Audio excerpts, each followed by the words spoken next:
I think that all roads lead back to Kiev.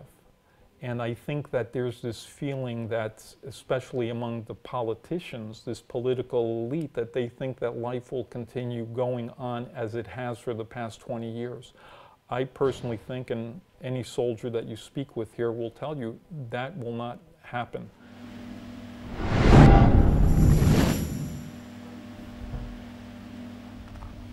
We're in Popasna, a town in eastern Ukraine that the Donbas battalion helped capture from the separatists a few days ago.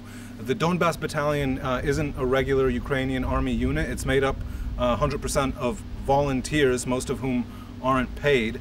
Some of the volunteers aren't 100% Ukrainian. There's a few Georgians here, and there's even a guy who was born and raised in America, and we're going to go and meet him. He's been fighting with Donbas for the last 2 months.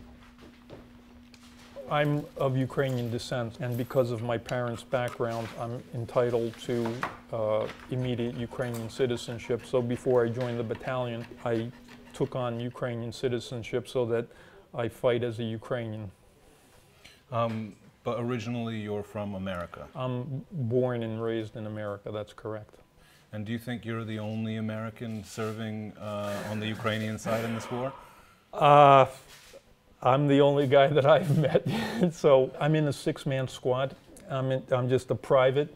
I insisted on being a private. I carry a weapon. I do my part. I go everywhere where the unit goes. Here's what I wear. Here's my knee pads. Got to have these things. Here's my uniform, British. Whatever they give you. It's got my weapon, 9mm. What can you contribute to the fight? I think that initially, their intent is to go out there and kill these terrorists that have invaded Ukraine. But what we've learned along the way is before you get to kill these terrorists, you need to learn how to be a soldier. And I think that's been the most difficult thing for them. Whereas for me, having served in a professional military, I understand what that entails. Your code name is Franco. How did that come about? It's Franco. So when I came here, I wanted to be Taras Shevchenko, because I've read a lot of his works over the years. He's a Ukrainian writer. That's right, and when you read about the guy, he's Ukraine's greatest revolutionary. And to me, it's all about revolution right now. So I couldn't have that name because there's a more senior guy here that had it first. So I had to choose another one. I just said, threw out, give me Franco.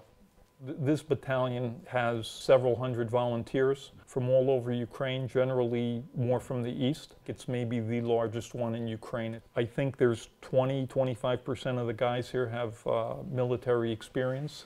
Otherwise, it's just guys from across the whole spectrum of Ukrainian society. I would say the average age is somewhere between 35 and 40 here. It's simply people that are patriots that have had enough of, not so much maybe of this, the terrorism aspect and these separatists, but I think the thing that these people feed on is the whole corruption thing.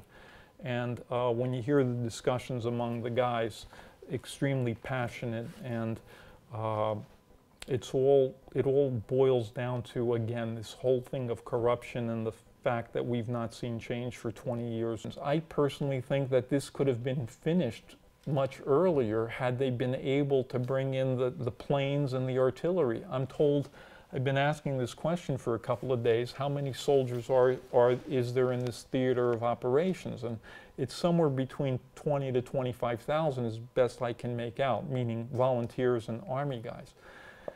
I mean, we're at war. You can't have partial mobilization. Let's have full mobilization. Let's get it over with.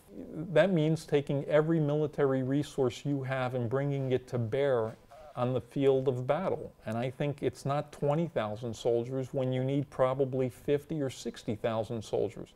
We're moving in school buses. It's like a sardine can. Everyone's paranoid about, getting ambushed in these things because it's just a coffin. And there's no transport units available. And here's another problem, as you go into a city, we went into Lysychansk a couple of weeks ago or a week ago, and there's no follow-on by civil affairs people to fix the water, the electricity, and the phone lines, the basic necessities of life. So it's a continuation of the lack of planning at all levels. I think that all roads lead back to Kiev. And I think that there's this feeling that, especially among the politicians, this political elite, that they think that life will continue going on as it has for the past 20 years. I personally think, and any soldier that you speak with here will tell you, that will not happen. I think there will be a lot of demands from not only this volunteer unit, but other volunteer units, as well as regular Army guys, that life as usual in Kiev, in Parliament, cannot continue. No. The political elite has to be destroyed here.